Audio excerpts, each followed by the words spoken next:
आपल्या विषयाचं नाव होतं शारीरिक आरोग्याबरोबर मानसिक आरोग्याची देखील काळजी घ्या, हा आपला विषय होता. आणि या विषयामध्ये आपण एक जो मुद्दा आहे तो आपण बघितला आणि तो होता शरीर आणि मन दोन्ही देवाने दिलेली काय आहे, देणगी आहे. म्हणून आपण त्यांना काय केलं पाहिजे, जपलं पाहिजे. आणि त्यासाठी आपण वचन पाहिलं होतं, पहिले करिंथ याचा 6वा अध्याय आणि वचन 19 आणि पहिले करिंथ 3रा अध्याय आणि वचन 16 आपण पाहिलं होतं. आणि वचन सांगतं की तुम्ही देवाचं मंदिर आहात आणि तुमच्यामध्ये देवाचा आत्मा काय करतो, वास करतो. आणि म्हणून आपण जास्तीत जास्त आपलं शरीर आणि आपलं मन ही देवाने आपल्याला दिलेली देणगी आहे, म्हणून आपण ते काय केलं पाहिजे, जपलं पाहिजे. आणि मग आपण पहिले राजे आणि 19वा अध्याय आणि 5 ते 8 वचन आपण वाचलं. आणि त्या ठिकाणी आपण पाहतो की कशा प्रकारे एलिया जो आहे, परमेश्वर देवाने त्याच्या शरीराची ना जी काही काळजी आहे ती घेतली आणि जो काही विसावा आहे त्या ठिकाणी घेण्यासंदर्भात नवीन अनेक गोष्टी आपण ज्या आहेत काल शिकलो की कशा प्रकारे स्वर्गदूत त्या ठिकाणी आला, त्याने एलियाला उठवलं आणि त्याला म्हटलं की उठ, ही भाकर खा आणि पाणी काय की पी. आणि मग आपण पाहतो की एलियाने ते खाल्लं, कारण त्याला फार लांबची जी काही वाट जी आहे ती चालून जायची ती. आणि त्याने ती चालून जाण्या अगोदर स्वतःच्या शरीराची काळजी घेतली, पुरेसा विसावा त्याने घेतला आणि त्यानंतर आपण पाहतो की तो पुढच्या मार्गाला जे आहे ते मार्गस्थ झाला. हा भाग आपण काल शिकलो होतो. दुसऱ्या क्रमांकाचा मुद्दा आपण लिहिणार आहोत. मुद्दा क्रमांक 2 लिहा. आजच्या विषयाशी संबंधित आपला आजचा विषय आहे शारीरिक आरोग्याबरोबर मानसिक आरोग्याची देखील आपण काळजी घेतली पाहिजे. आपण जास्त करून शारीरिक आरोग्याकडे लक्ष देतो, पण मानसिक आरोग्याकडे आपण जास्त लक्ष देत नाही. तर समतोल आपण या दोन्ही भागांमध्ये ठेवणं फार गरजेचं आहे. आणि या दोन्ही भागांमध्ये आरोग्य आपण मिळवून घेण्याच्या अनुषंगातून देवाचं वचन आपल्याला काय सांगतं याकडे लक्ष देऊन ते आरोग्य मिळवून घेणं फार गरजेचं आहे. आणि म्हणून दुसऱ्या क्रमांकाचा मुद्दा आपण लिहिणार आहोत. दुसऱ्या क्रमांकाचा मुद्दा लिहा, काम आणि विश्राम यामध्ये समतोल ठेवा. दुसऱ्या क्रमांकाचा मुद्दा लिहा, काम आणि आराम यामध्ये समतोल ठेवा. आणि आपण पाहतो की अनेक वेळा आपण कामाकडे जास्त लक्ष देतो आणि आरामाकडे दुर्लक्ष करतो. आणि त्याचे जे काही परिणाम आहे हे आपल्या दोन्ही भागांवरती जे आहे ते होत असतात, शारीरिक भागावरती देखील आणि मानसिक भागावरती देखील. ज्या भागामध्ये तणाव येतो तो भाग आपल्या जीवनामध्ये जास्त डॅमेज आहे तो होत असतो. आणि म्हणून आपण कामामध्ये आणि आराम करण्यामध्ये, विश्राम करण्यामध्ये समतोल जे आहे ते ठेवला पाहिजे. आणि वचन काय सांगतं त्याकडे आपण लक्ष देणार आहोत. कोणीतरी निर्गम याचा 20वा अध्याय, निर्गम अध्याय 20 आणि 9 आणि 10 वचन वाचण्यासाठी मदत करा. निर्गम अध्याय 20, 9 आणि 10 वचन काय म्हणते पहा त्या ठिकाणी. 6 दिवस श्रम करून आपले सर्व कामकाज कर, पण 7वा दिवस तुझा देव परमेश्वर याचा शब्बात आहे, म्हणून त्या दिवशी कोणतेही कामकाज करू नकोस. तू, तुझा मुलगा, तुझी मुलगी, तुझा दास, तुझी दासी, तुझी गुरेढोरे व तुझ्या वेशीच्या आत असलेला कोपरा यांनीही करू नये. Very good. आता बघा, ह्या ठिकाणी आपण पाहतो की आराम करणं किती महत्वाचं आहे आणि ते आपण केलं पाहिजे. या संदर्भात अनेक महत्वाच्या गोष्टी ह्या वचनातून आपल्याला शिकायला मिळत आहे. वचन अतिशय स्पष्टपणे आपल्याला यातून हे सांगतं की 6 दिवस काम केलं पाहिजे आणि 7व्या दिवशी आपण आपल्या शरीराला काय केलं पाहिजे, विसावा जो आहे तो दिला पाहिजे. कारण वचन ज्यावेळेस आपण वाचतो, वचन सांगत आहे 6 दिवस श्रम करून आपले सर्व कामकाज कर. किती दिवस? 6 दिवस. आणि वचन 10 सांगत आहे पण 7वा दिवस तुझा देव परमेश्वर ह्याचा शब्बात आहे, म्हणून त्या दिवशी कोणतेही कामकाज करू नको. कोणतेही काम जे आहे ते करू नको. तुझा मुलगा, तुझी मुलगी, तुझा दास, तुझी दासी, तुझे गुरुढरे व तुझ्या वेशीच्या आत असलेला उपरी ह्यांनीही ते करू नये. लक्ष द्या, आपण जास्तीत जास्त लक्ष हे काम करण्याकडे देतो आणि विसावा घेण्याकडे आपण आपलं लक्ष जे आहे ते देत नाही. आणि अशाच प्रकारे जर आपल्या जीवनामध्ये जर आपण चालू ठेवलं तर कुठंतरी आपल्या जीवनामध्ये आपल्याला अशा प्रकारच्या गोष्टी सतत चालू ठेवल्या असल्या कारणामुळं नुकसानीचा जो काही सामना आहे कोणत्या तरी एका भागामध्ये करावा लागत असतो. आणि काम आणि विश्राम यामध्ये समतोल जे आहे ठेवणं फार गरजेचं आहे. कारण ज्या वेळेला आपण उत्पत्तीचं पुस्तक 2रा अध्याय आपण काढतो, कोणीतरी उत्पत्तीचं पुस्तक 2रा अध्याय आणि वचन 2 वाचण्यासाठी मदत करा. वचन 2 आणि 3 पहा. देवाने केलेले आपले काम 7व्या दिवशी संपवले. केलेल्या सर्व कामापासून त्याने 7व्या दिवशी विसावा घेतला. देवाने 7वा दिवस आशीर्वाद देऊन पवित्र केला, कारण सृष्टी निर्माण करण्याचे काम संपवून त्याने त्या दिवशी विसावा घेतला. हा, सृष्टी निर्माण करण्याचं काम देवाने काय केलं? संपवलं. आणि वचन सांगतं की ते संपवल्यानंतर विसावा जो आहे तो देवाने घेतला. लक्ष द्या, देवाचं वचन आपल्याला विसाव्या संदर्भात अनेक गोष्टी सांगतं. आणि ज्या वेळेला आपण पवित्र शास्त्र वाचतो त्या वेळेला आपल्याला हे समजणं गरजेचं आहे की आपण आपल्या जीवनामध्ये जो काही क्रम आहे तो अशा प्रकारे ठेवून जे काही समतोलता आहे ती ठेवणं फार गरजेचं आहे. आणि जर आपण 6 दिवस काम केलं आणि 7व्या दिवशी आपण जर विसावा घेतला तर त्याचा जो काही फायदा आहे, त्याचं जे काही बेनिफिट आहे ते आपल्यालाच होणार आहे. आणि जास्तीत जास्त आपण काम केल्याच्या माध्यमातून देखील आणि जास्तीत जास्त आपण विसावा घेण्याच्या माध्यमातून देखील स्वतःचा जो काही फायदा आहे तो करून घ्यावा अशी देवाची इच्छा आहे. आणि मग स्वतःचा फायदा करून घेण्याच्या अनुषंगातून आपण आपल्या जीवनाला ह्या दिवसांमध्ये देवाच्या वचनाप्रमाणे चालवणं फार गरजेचं आहे. मग काय सांगतं देवाचं वचन? तर वचन सांगत आहे की 6 दिवस काम केलं पाहिजे आणि 7व्या दिवशी आपण आपल्या शरीराला, आपल्या मनाला विसावा जो आहे तो दिला पाहिजे. आणि पवित्र शास्त्र आपल्याला ज्या वेळेला आपण मार्क याचा 6वा अध्याय आणि वचन 31 वाचतो तर प्रभू येशू देखील आपल्या शिष्यांना विसावा घेण्यासंदर्भात काही महत्वाच्या गोष्टी ज्या आहेत सांगताना आपल्याला दिसून येतो. आणि विसावा घेणं का गरजेचं आहे? कारण काम केल्यानंतर जो काही थकवा ह्या दोन्ही भागांमध्ये येतो तो भरून निघणं फार गरजेचं आहे. आणि तो भरून निघण्याच्या अनुषंगातून आपण विसावा घेणं गरजेचं आहे. आणि बघा वचन काय सांगत आहे, मार्क याचा 6वा अध्याय आणि त्याचं वचन 31 कोणीतरी वाचा. तेव्हा तो त्यांना म्हणाला, तुम्ही रानात एकांतात चला व थोडा विसावा घ्या, कारण तेथे पुष्कळ लोक येत जात असल्यामुळे त्यांना जेवण्या देखील सवड होईना. Very good. आता बघा येशूचं ह्या ठिकाणी आपल्या शिष्यांना सांगणं काय आहे? ज्या वेळेला आपण हा संपूर्ण वृत्तांत वाचतो ना तर वचन अतिशय स्पष्टपणे आपल्याला हे सांगतं की येशूने दोघांना काय केलं माहिती का? वचनाची सेवा करण्यासाठी जे आहे ते पाठवलेलं होतं. आणि ज्या वेळेला ते वचनाची सेवा करत होते त्यावेळेला अनेक गोष्टी त्यांना त्या ठिकाणी अनुभवायला मिळाल्या आणि त्या गोष्टी ते येशूला ज्या आहे सांगू लागत होते. येशूला त्या गोष्टी ज्या आहे ना, बघा वचन 30 वाचा. वचन 30.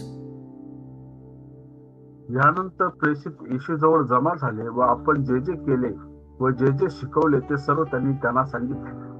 हा, सर्व जे प्रेषित आहे ते येशू जवळ आले आणि त्यांनी जे जे केलं आणि जे जे शिकवलं ते येशूला काय करू लागले, ते सांगू लागले. पण लक्ष द्या, येशूचं लक्ष ते जे सांगत आहे त्याच्याकडे आहे, परंतु आणखीन एका गोष्टीकडे येशूचं लक्ष आहे. आणि ते कोणत्या, तर येशूला हे कळालं की त्यांना आता विसाव्याची गरज आहे. त्यांना आता कशाची गरज आहे, विसाव्याची गरज आहे. आणि लक्ष द्या, प्रभू इथे या ठिकाणी स्वतः त्यांना म्हणत आहे की येशू त्यांना म्हणाला, तुम्ही रानात एकांतात चला व थोडा काय करा, थोडा विसावा घ्या. लक्ष द्या, काम केल्यानंतर विसावा घेणं हे फार गरजेचं आहे. काम केल्यानंतर आराम करणं फार गरजेचं आहे. आज जर आपण पाहिलं तर जास्तीत जास्त काम करण्याच्या अनुषंगातून लोक हे कामाला जास्त महत्त्व देतात आणि विसावा करण्याच्या अनुषंगातून जर त्यांच्या जीवनाकडे जर पाहिलं तर विसावा त्या ठिकाणी घेण्याच्या अनुषंगातून ते त्याकडे मुळीच लक्ष देत नाही. आणि मग प्रॉब्लेम जे आहेत ते जीवनामध्ये होत असतात.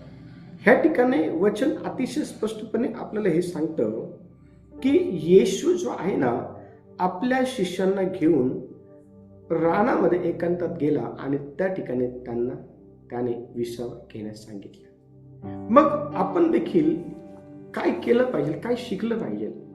देवाचं वचन आपल्याला अतिशय स्पष्टपणे हे सांगतं की आपण प्रभूमध्ये सर्वदा आनंदित जे आहे ते राहायला पाहिजे.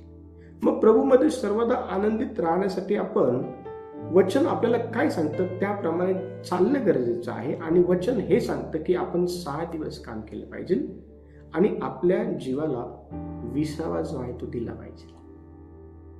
आपण काय केलं पाहिजे, जशी आपण शरीराची चिंता करतो तशीच आपण आपल्या मनाची देखील चिंता करणं फार गरजेचं आहे.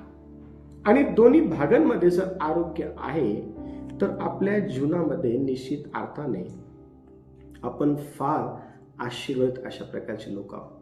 पण जर आपल्या दोन्ही भागांमध्ये जर ना विसावा आपण घेतलेला नाहीये, आपल्या दोन्ही भागांमध्ये आपण जर आनंदी नाहीये, तर त्याचे जे प्रॉब्लेम आहेत ते आपल्याला पाहायला भेटत असतात. आणि म्हणून आपण लक्ष दिलं पाहिजे, काम किती दिवस केलं पाहिजे आणि आराम कसा केला पाहिजे याकडं आपण लक्ष दिलं पाहिजे. तिसरी गोष्ट, तिसरा क्रमांकाचा मुद्दा, चिंता मनामध्ये साठवून ठेवू नका, ती प्रभूकडे सोपवा.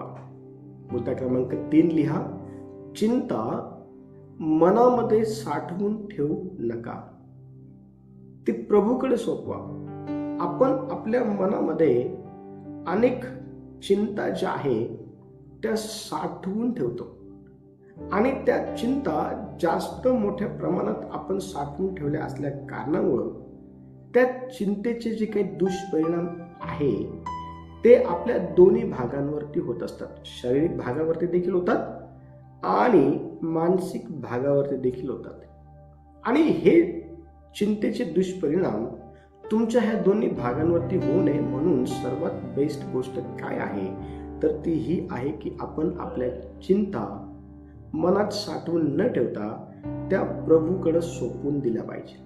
आणि या संदर्भात वचन काय म्हणते पहा, 1 पेत्र 5वा अध्याय आणि वचन 7 कोणीतरी वाचा. 1 पेत्र 5वा अध्याय आणि वचन 7 पहा काय म्हणते. त्याच्यावर तुम्ही आपली सर्व चिंता टाका, कारण तो तुमची काळजी घेतो. Very good. देवावर आपण आपली सर्व जी काही चिंता आहे ती टाकली पाहिजे, कारण तो आपली काळजी घेतो. लक्ष द्या, आपली जर काळजी घेण्याकरता देव आहे तर मग आपण मुळीच चिंता करू नये. आपल्याविषयी जर देव चिंता करणारा आहे, देव आपली काळजी करणारा आहे, तर आपण आपल्या चिंता मनामध्ये साठवून जे आहे ना आपल्या स्वतःच्या शरीरावरती आणि आपल्या स्वतःच्या मनावरती दुष्परिणाम करून घेऊ नये. जर आपल्या जीवनामध्ये आपण जर चिंता करत आहोत तर त्या चिंता आपण देवावर टाकणं देखील शिकलं पाहिजे. आणि जर आपण आपल्या चिंता देवावर टाकणं शिकलो तर आपल्याला हे समजून येईल की देव हा आपली काळजी करत आहे. पवित्र शास्त्रामध्ये अनेकांनी आपली चिंता ही देवावरती टाकली. एक व्यक्ती ज्याचं नाव याईर होता, त्याने आपली एकुलती एक 12 वर्षाची जी मुलगी आहे ती आजारी होती आणि येशूने त्याच्या घरी यावं आणि त्याच्या मुलीला स्पर्श करून तिला बरं करावं ही जी इच्छा यायराची होती ना, ती त्याने काय केली, त्याला सांगितली. आणि बघा, येशूने यायराने सांगितलेली गोष्ट ऐकली आणि येशू त्याच्या बरोबर त्याच्या घरी चाललेला आपल्याला पाहायला भेटतो. आणि ज्या वेळेला येशू हा यायराच्या घरी चालला होता त्याच वेळेला त्या गर्दीमध्ये आणखीन एक स्त्रीने तिच्या जीवनात असलेली जी काही आजाराला घेऊन चिंता आहे, वचन सांगतं की 12 वर्षापासून तिला एक आजार होता, ज्या आजाराचं नाव होतं रक्तस्राव. आणि ह्या आजाराची जी काही चिंता आहे तिने त्याच्यावरती टाकली. लक्ष द्या, ह्या आजाराची जी काही चिंता आहे ना, त्या स्त्रीने येशूवर काय केली, टाकली. आणि वचन सांगतं की त्याच घटकेला, कोणत्या, ज्या घटकेला तिने त्याची चिंता त्याच्यावर टाकली त्याच घटकेला तिचा रक्तस्राव जो आहे ना तो बरा झाला. हो, येशू त्या ठिकाणी थांबला आणि येशूने त्या व्यक्तीला, त्या स्त्रीला बघण्याची इच्छा केली, जी स्त्री त्याच्यातून निघालेल्या सामर्थ्याच्या द्वारे बरी झाली होती. येशू त्या ठिकाणी शिष्याला म्हणाला की मला कोणीतरी शिवलं आहे. त्यावेळेस शिष्य म्हणाले की खूप गर्दी आहे आजूबाजूला आणि कोणीतरी तुला शिवलं असेल, गर्दी आहे, शिवलं असेल. येशू त्या ठिकाणी म्हणाला नाही, माझ्यामधून सामर्थ्य जे आहे निघालेलं आहे. लक्ष द्या, देवातून सामर्थ्य हे केव्हा बाहेर निघतं माहिती का, जेव्हा त्याचे लेकरं त्याच्यावरती आपल्या चिंता टाकून निश्चिंत राहतात त्यावेळेला. आणि येशूने त्या ठिकाणी त्या स्त्रीला बघायची, त्या ठिकाणी आपण पाहतो की इच्छा दर्शवली. बघा, ती स्त्री भीत भीत कापत कापत लोकांसमोर आली आणि तिने सर्व जे काही वृत्तांत आहे त्या ठिकाणी आपण पाहतो की सांगितलं. आणि येशू तिला म्हणला, मुली, तुझ्या विश्वासाने तू बरे झाले. लक्ष द्या, आणि येशू हा पुढे जाताना यायराच्या घरून निरोप येतो तो असा की आता तू येशूला त्रास देऊ नको, आता तू गुरुजीला त्रास देऊ नको, कारण तुझी मुलगी जी आजारी होती ती मेली आहे. आता तू येशूला आपल्या घरी जाऊन काय, म्हणजे काय करतो घरी नेऊन येशूला. त्यावेळेला तो बाप तुटला. त्यावेळेला तो बाप तुटला. लक्ष द्या, येशूने त्या बापाला धीर दिला. येशूने त्या बापाला केलं होते का, धीर दिला. लक्ष द्या, ह्या जगामध्ये राहत असताना आपण आपल्या जे काही चिंता आहे, ज्या आपल्याला आतून तोडून टाकतात, ज्या आपल्याला कोणत्याच गोष्टींमध्ये आपलं लक्ष लावू देत नाही, अशा ज्या चिंता आहे ना त्या देवाचे टाका. तो काळजी घे. यायराने तीच गोष्ट केली. आणि बघा, वचन सांगतं की यायराच्या घरी ज्यावेळेस येशू गेला त्यावेळेला येशूने त्या 12 वर्षाच्या मेलेल्या मुलीला मरणातून जिवंत केलं. वचन अतिशय स्पष्टपणे सांगतं की हन्ना नावाची जी स्त्री होती ना, तिने मुलबाळ होत नव्हतं म्हणून अनेक चिंता आपल्या मनामध्ये साठवून ठेवलेल्या त्या.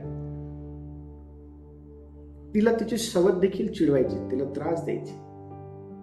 अनेक लोकांचं बोलणं तिने जे आहे ना मनामध्ये साठवून ठेवलेलं होतं. आणि तुला ते का, एक दिवस आपला पती ह्याच्या बरोबर जेव्हा देवाच्या मंदिरामध्ये आली, वचन सांगतं की देवाची करुणा भागून ढसाढसा रडू लागली. ते रडणं काय आहे, ते रडणं आहे मनातील सर्व चिंता देवावरती टाकणं. आणि ज्या वेळेला ते देवाच्या मंदिरातून आपल्या पतीबरोबर आपल्या घरी जाण्यासाठी निघाली, वचन सांगतं देवाने तिची भेट घेतली.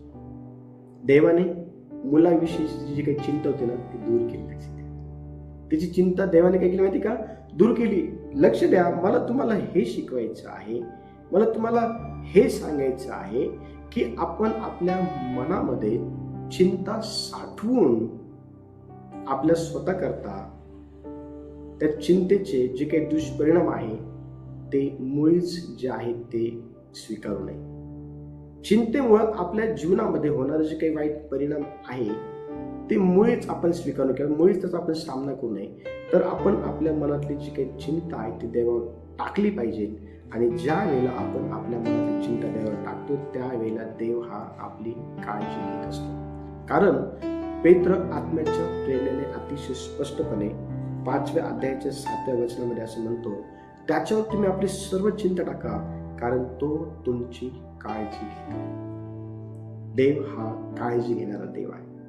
देव हा आपल्या चिंता ज्या आपल्याला भेडसावतात त्या आपल्यापासून दूर करणारा देव आहे. देव हा आपली काळजी घेणारा देव आहे आणि म्हणून आपण देवावरती आपली सर्व चिंता टाकली पाहिजे. हे चांगलं आहे चर्च. चौथा मुद्दा क्रमांक 4 लिहा. मनाला बळकट करणारे विचार स्वीकारा. जे विचार मनाला बळकट करतात, जे विचार मनाला मजबूती देतात, असे जे विचार आहे ना किंवा अशा ज्या गोष्टी आहे ना त्या स्वीकारा. लक्ष द्या, ज्या गोष्टी आपल्या मनाला बळकटी देत नाही, ज्या गोष्टी आपल्या मनाला मजबूत करत नाही, अशा गोष्टी स्वीकारू नका. कारण त्या गोष्टी आपल्याला आतून पूर्णपणे जे आहे ना पूर्णपणे कमजोर करत असतात. बघा वचन काय सांगत आहे. फिलिप्पियर्स पत्र 4 अध्याय आणि वचन 8 पहा काय म्हणत आहे. फिलिप्पियर्स पत्र 4 अध्याय आणि वचन 8. बंधूंनो, शेवटी इतके सांगतो की जे काही सत्य आहे, जे काही आदरणीय, जे काही न्याय, जे काही शुद्ध, जे काही प्रशंसनीय, जे काही श्रवणीय, जो काही सद्गुण, जी काही स्तुती, त्याचे मनन करा. Very good. कोणत्या गोष्टींचं मनन करायचं आहे, कोणत्या गोष्टींचा विचार करायचा आहे, अशा गोष्टींवरती मनन करा. अशा गोष्टींचा विचार करा जे तुमच्या आतील माणसाला मजबूती देईल, जे तुमच्या आंतरिक मनुष्याला काय केलं माहिती का, बळकट करेल, मजबूती देईल. आणि कोणत्या गोष्टी मजबूती देतात आतील मनुष्याला. वचन सांगते या ठिकाणी अतिशय स्पष्टपणे, माझ्या प्रिय बंधूंनो शेवटी इतकंच सांगतो. काय सांगायचं त्याला. जसं तुम्ही जेवण केल्यानंतर स्वतःच्या शरीरामध्ये बळकटी यावी म्हणून चांगलं पौष्टिक जेवण करता, ताकद यावी म्हणून. लक्ष द्या, जसं तुम्ही शारीरिक मजबूतीकडं लक्ष देतात तसंच तुम्ही मानसिक मजबूतीकडे लक्ष देणे गरजेचं आहे. आणि मानसिक मजबूतीकडे लक्ष देण्याकरता आपण कोणत्या गोष्टींना समजून घेतलं पाहिजे. तर वचन सांगत आहे, जे सत्य आहे त्याचा विचार करा, जे आदरणीय आहे त्याचा विचार करा, जे काही न्यायी आहे त्याचा विचार करा, जे काही शुद्ध आहे, जे काही प्रशंसनीय आहे, जे काही श्रवणीय म्हणजे जे काही शिकण्यासारखं आहे, जे काही घेण्यासारखं आहे त्याचा विचार करा. जे काही सद्गुण आहे, चांगले गुण जे आहे ना, लक्ष द्या, त्याचा विचार करा. आपल्या जीवनामध्ये चांगले गुण आपल्यामध्ये असणं फार गरजेचं आहे. विचार करा, आपण नेहमी प्रशंसा करणारे लोक असले पाहिजे, आपण जे आहे ना सत्य बोलणारे लोक असले पाहिजे, आपण शुद्ध जीवन जगणार असले पाहिजे, आपण सद्गुणांनी भरलेलं असलं पाहिजे, आपण देवाची स्तुती करणाऱ्या गोष्टींनी भरलं पाहिजे, आपण जास्तीत जास्त देवाच्या वचनावरती मनन करण्याचे विचार जे आहेत आपण केले पाहिजे. ह्या सर्व विचारांनी जे आहे ना आपल्याला बळकटी प्राप्त होते. तुम्हाला माहिती का, दावीद राजाच्या जीवनाबद्दल ज्यावेळेस आपण वाचतो ना, दावीद राजा हा त्या गोष्टींकडे जास्त लक्ष द्यायचा ज्या गोष्टी त्याला बळकटी द्यायची. दावीद राजा हा त्या गोष्टींकडे जास्त लक्ष द्यायचा ज्या गोष्टी त्याला मजबूत जे आहे ते करतात. बघा 1 शमूएल याचा अध्याय आणि वचन 6 काय म्हणत आहे, कशा प्रकारे दावीद हा त्याला बळकटी मिळावी म्हणून कोणत्या गोष्टी लक्ष देते. बघा 1 शमूएल अध्याय 30 आणि वचन 6 काय म्हणत आहे.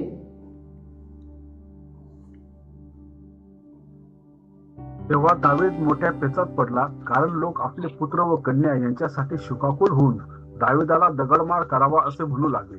पण दावीद आपला देव परमेश्वर याच्यावर भिस्त ठेवून खंबीर राहिला. Very good. ज्या वेळेला दावीद हा संकटाचा सामना करत होता त्यावेळेला दावीदाने त्या ठिकाणी देवावरती भरोसा ठेवून, देवावरती भिस्त ठेवून, देवावरती अवलंबून राहून आपण पाहतो की त्या ठिकाणी खंबीर जे आहे राहिला.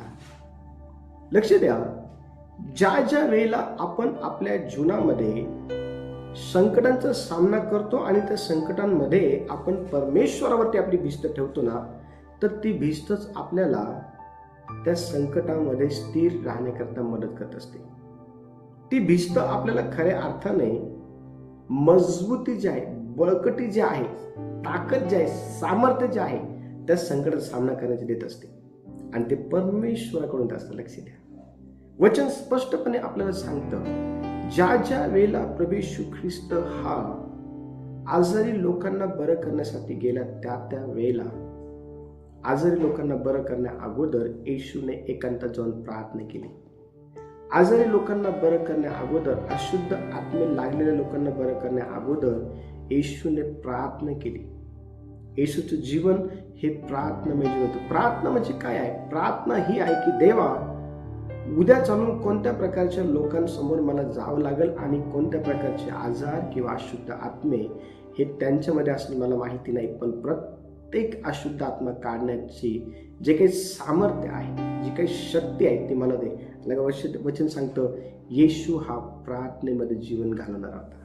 मानव देहामध्ये राहत असताना त्याने एकांतात जाऊन प्रार्थना केली, त्याने रात्रभर प्रार्थना केली, त्याने 40 दिवस 40 रात्र जे आहे उपवास प्रार्थना त्यांनी केल्या. लक्ष द्या, येशू डोंगरावरती एकांतामध्ये गेटसेमनी बागेमध्ये प्रार्थना करत जायचा आणि त्या ठिकाणी तो परमेश्वर पित्याकडून सामर्थ्य जे आहे ते प्राप्त करायचं, अशासाठी की लोकांना बरं करता यावं. लक्ष द्या, आपण ह्या जगामध्ये राहत असताना आपल्या जीवनामध्ये आपण काय करत असलं पाहिजे, तर जास्तीत जास्त आपण अशा गोष्टींकडे लक्ष दिलं पाहिजे ज्या गोष्टी आपल्याला सामर्थ्य देतात, ज्या गोष्टी आपल्याला ताकद देतात, ज्या गोष्टी आपल्याला जे आहे ना मजबूत करत असतात. कारण वचन स्पष्टपणे आपल्याला सांगतं, ज्यावेळेला आपण फिलिप्पिकरांचं पत्र 4 अध्याय आणि वचन 13 वाचतो. बघा, कोणतरी वाचा वचन 13, फिलिप्पिकरांचं पत्र 4 अध्याय आणि वचन 13 काय म्हणत आहे?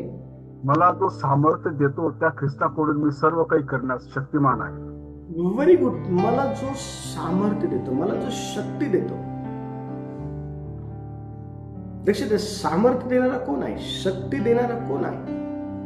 ज्यावेळेस तुम्ही संकटामध्ये, त्रासामध्ये, अडीअडचणीमध्ये, परेशानीमध्ये, अनपेक्षितरित्या एखाद्या अशा त्रासदायक परिस्थितीमध्ये तुम्ही अडकतात ना, त्यावेळेला ती परिस्थिती तुमच्यावर हावी होऊ नये म्हणून देव तुम्हाला सामर्थ्य देतो, देव तुम्हाला शक्ती देतो, देव तुम्हाला त्या परिस्थिती समोर जे आहे ना स्थिर खंबीर असं उभं करतो. ती परिस्थिती तुमचं काही एक जे आहे बिघडत नाही. ती परिस्थिती ही तुमच्या समोर जे आहे ना गुडघे टेकते, देवाने दिलेलं सामर्थ्याचं साहाय्याने. लक्ष द्या, ह्या दिवसांमध्ये काय केलं पाहिजे? देवाचं सामर्थ्य घ्या. जास्तीत जास्त अशा गोष्टींकडे मन लावा जे तुमचे आंतरिक मनुष्य मजबूत करेल, जो तुमचा आंतरिक मनुष्य जे आहे ना बळकट करेल. तुमचं शारीरिक तुम्ही बळकट व्हाल, आत्मीय तुम्ही जे आहे ना बळकट जे आहे ते व्हाल. 5वा मुद्दा क्रमांक 5 लिहा. प्रार्थना आणि देवाची उपस्थिती मानसिक आरोग्य मजबूत करते. मुद्दा क्रमांक 5 लिहा. प्रार्थना आणि देवाची उपस्थिती आपले मानसिक आरोग्य मजबूत जे आहे ते करत असते.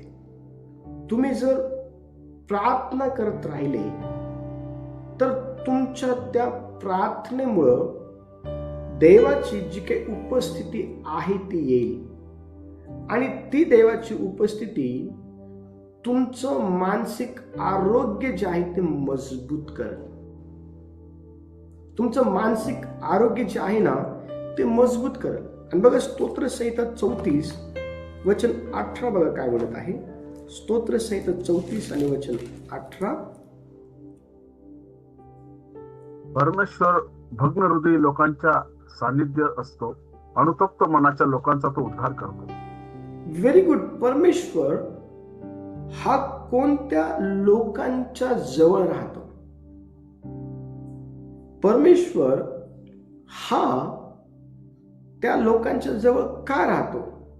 जर अशा प्रकारचे प्रश्नांचे उत्तर जर पवित्र शास्त्रातून आपण जर शोधायचा प्रयत्न केला तर वचन सांगतं की परमेश्वर हा जास्तीत जास्त प्रार्थना करणाऱ्या व्यक्तींसोबत राहतो.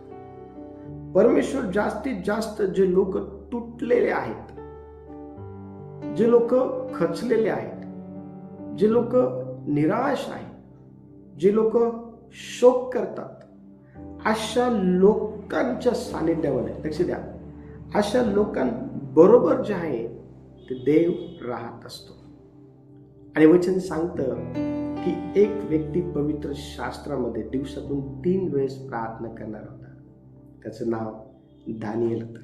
आणि तुम्हाला माहिती का, दानिएल ज्या वेळेला संकटामध्ये अडकला, ज्या वेळेला दानिएलावरती संकट आलं, संकट कोणतं माहिती का, त्याला सिंहाच्या गुहेमध्ये टाकण्यात आलं होतं.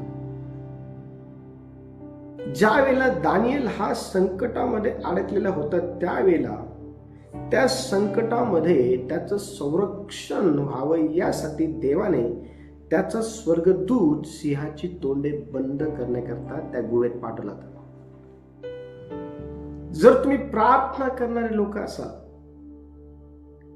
जर तुम्ही जास्तीत जास्त प्रार्थना करणारे लोक असाल, तर परमेश्वर देव हा तुमच्या सोबत हा राहिल्याशिवाय राहणार नाही. त्याचं वचन सांगतं की परमेश्वर देव हा तुमच्या उजव्या हाताला तुम्हाला काय आहे, चांगली आहे. परमेश्वर देव हा आपलं संरक्षण जे आहे ते करतो. स्तोत्रसंहिता 91 ज्यावेळेला आपण वाचतो, अतिशय स्पष्टपणे हे जे स्तोत्र आहे हे सुरक्षिततेचं स्तोत्र आहे. सर्व समर्थाच्या पंखाखाली आश्रय संदर्भाचं हे स्तोत्र आहे. आणि हे वचन अतिशय स्पष्टपणे आपल्याला हे सांगतं. बघा, कोणीतरी वचन वाचण्यासाठी मला मदत करा. आपण वचन वाचणार आहोत. कोणीतरी वचन 9 वाचा. वचन 9 आणि 10. कारण परमेश्वर माझा आश्रय आहे म्हणून तू परात्पराला निवासस्थान केले आहेस. म्हणून कोणतेही अरिष्ट तुझ्यावर येणार नाही, कोणतीही व्याधी तुझ्या तंबूजवळ येणार नाही.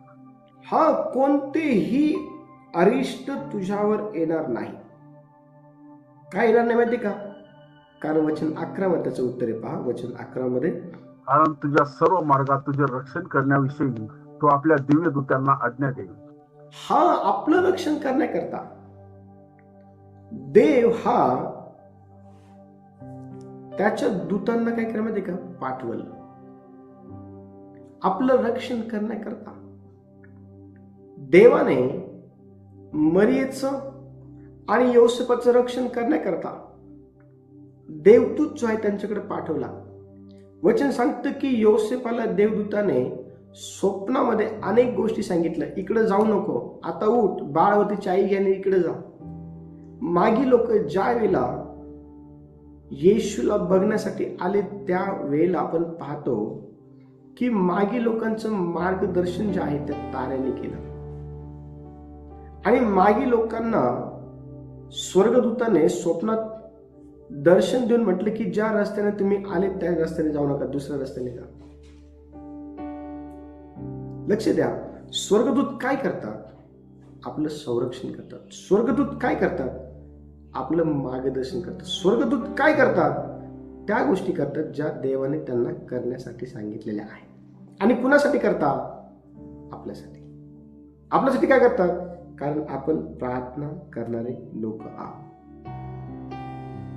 जितकं आपण प्रार्थना करू तितकं जास्त आपलं मानसिक आरोग्य टिकून राहावं यासाठी देव चमत्कारिकरित्या त्याच्या स्वतःच्या द्वारे आपल्याला काय करतात, मदत करत असतात. आणि म्हणून प्रार्थना करा, हार मानू नका, प्रार्थना करा. पुढचा मुद्दा क्रमांक 6 लिहा. क्षमा व प्रेमामुळे मन निरोगी राहतं. मुद्दा क्रमांक 6 लिहा. क्षमा व प्रेमामुळे मन निरोगी राहतं. जर तुम्ही क्षमा करणारे लोक नसाल, जर तुम्ही प्रेम करणारे लोक नसाल, तर जे मन आहे ते निरोगी राहू शकणार नाही. अनेक वेळा जर एखाद्याने आपल्याला हर्ट केलं, एखाद्याने आपल्याला दुखवलं, बोलण्याच्या द्वारे असेल, कृतीच्या द्वारे असेल, आपल्याला एखाद्याने दुखवलं, तर आपण जे आहे ना त्या व्यक्तीला क्षमा करण्याऐवजी त्या व्यक्तीबद्दल आपण आपल्या मनामध्ये राग, द्वेष जो आहे तो ठेवत असतो. आणि तो राग, तो द्वेष आणि अशा अनेक गोष्टी आहेत आपल्याला आतून उकसवत असतात आणि त्याचे परिणाम जे आहे आपण स्वतःवर करून घेत असतो. पण जर एखाद्याने आपल्याला जर दुखवलं आहे तर आपण त्याला क्षमा केली त्याच वेळेला आणि त्याच्यावरती जर प्रीती केली. वचन मत्तेचं पुस्तक अतिशय स्पष्टपणे आपल्याला सांगतं. मत्तेचं पुस्तक ज्यावेळेला आपण काढतो 5वा अध्याय, तर वचन अतिशय स्पष्टपणे आपल्याला अनेक गोष्टी ज्या आहे ना एकमेकांवर प्रीती करण्यासंदर्भात ज्या आहे ते काय करतं माहिती का सांगतं. एकमेकांवरती प्रीती करण्यासंदर्भात देवाचं वचन आपल्याला अनेक गोष्टी सांगतं. बघा, कोणीतरी वचन वाचण्यासाठी मला मदत करा. 5वा अध्याय आपण काढू. 5वा अध्याय आणि त्याचं 44 वचन वाचा. मी तर तुम्हाला सांगतो, तुम्ही आपल्या वैऱ्यावर प्रीती करा. जे तुम्हाला शाप देतात त्यांना आशीर्वाद द्या. जे तुमचा द्वेष करतात त्यांचे बरे करा. आणि जे तुमचा छळ करतात व तुमच्या पाठीस लागतात त्यांच्यासाठी प्रार्थना करा. Very good. माझ्या लेकरांनो, मी तुम्हाला सांगतो की तुम्ही आपल्या वैरावर प्रीती करा. देवाचं वचन किती स्पष्ट आहे बघा. का प्रीती करायची? कारण वैराच्या द्वारे देण्यात आलेला जो काही त्रास आहे त्याचे परिणाम भयानक होऊ नये म्हणून आपण आपल्या मानसिक आरोग्याला जपणं फार गरजेचं आहे. किंवा ज्या वेळेला आपल्या लोकांकडनं आपल्याला त्रास दिला जातो त्यावेळेला त्याचे जे दुष्परिणाम आहेत ते आपल्या मानसिकतेवरती होऊ नये, शरीरावरती होऊ नये म्हणून आपण जपणं फार गरजेचं आहे. आणि ते जपण्यासाठी काय केलं पाहिजे? क्षमा. ते जपण्यासाठी काय केलं पाहिजे आपण? तर त्या व्यक्तीवरती प्रीती केली पाहिजे. कारण वचन स्पष्टपणे आपल्याला सांगतं. बघा, कोणीतरी वचन वाचा. इफिसियन्स पत्र 4था अध्याय आणि वचन 31 ते 32 पहा काय म्हणत आहे. इफिसियन्स पत्र 4था अध्याय आणि वचन 31 ते 32. सर्व प्रकारचे कडूपण, संताप, क्रोध, गलबला व निंदा ही अवघ्या दुष्टपणासह तुमच्यापासून दूर करण्यात येवो. आणि तुम्ही एकमेकांबरोबर उपकारी व कनवाळू व्हा. जशी देवाने ख्रिस्ताच्या ठायी तुम्हाला क्षमा केली आहे तशी तुम्ही एकमेकांना क्षमा करा. हो, तुम्ही एकमेकांना क्षमा करा आणि तुम्ही एकमेकांबरोबर कनवाळू, उपकारी व्हा, प्रीतीने राहा तुम्ही एकमेकांबरोबर. तुम्ही आपल्यापासून काय दूर करा माहिती का? ज्या वेळेला एखादा व्यक्ती तुम्हाला त्रास देतो त्यामुळे तुमच्या आणि माझ्या मनामध्ये सर्व प्रकारचं कडूपण येतं.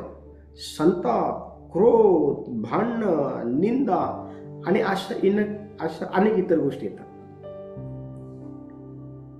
हेच तर देवाने दूर करण्यासाठी सांगितलेलं आहे. कारण ह्याच गोष्टी आपल्या मनामध्ये ज्याने आपल्याला त्रास दिलेला आहे त्याच्या संदर्भात येत असल्या कारणामुळे आपण आपलं मानसिक आरोग्य गमावून बसतो. आपण आपलं शारीरिक आरोग्य जे आहे ते गमावून बसतो.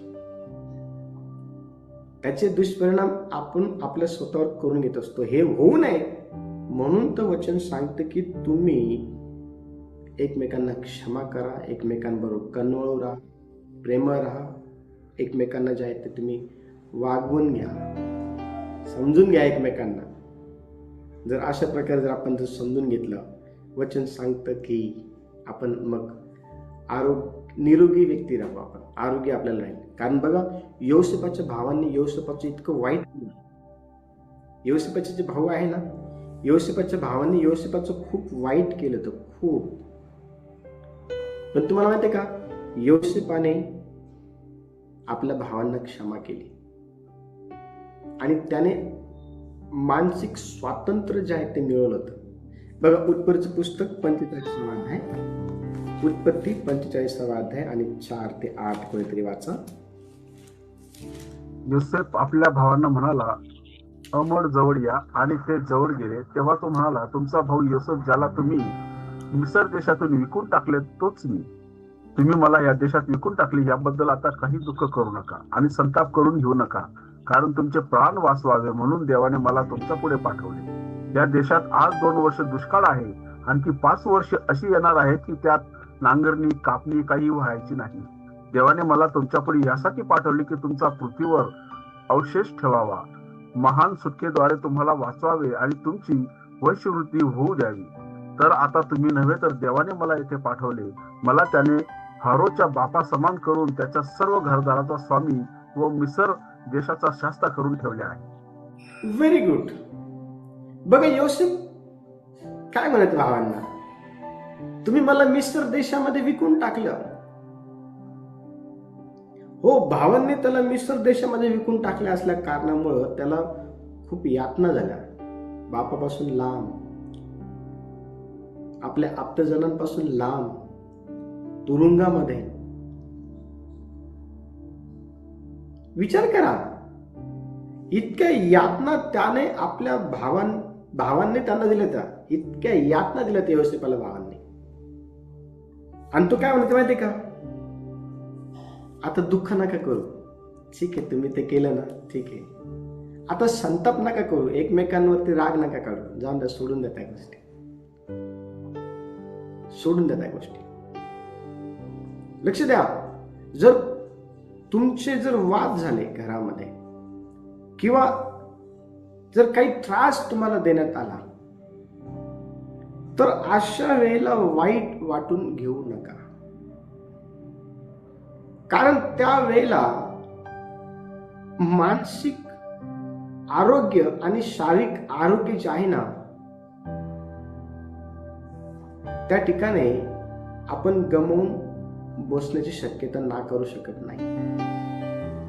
आणि ते मानसिक आरोग्य आणि शारीरिक आरोग्य टिकून राहावं म्हणून आपण काय केलं पाहिजे, आपण क्षमा केली पाहिजे, आपण प्रीती केली पाहिजे, आपण कनवळ झालं पाहिजे, आपण उपकारू झालं पाहिजे.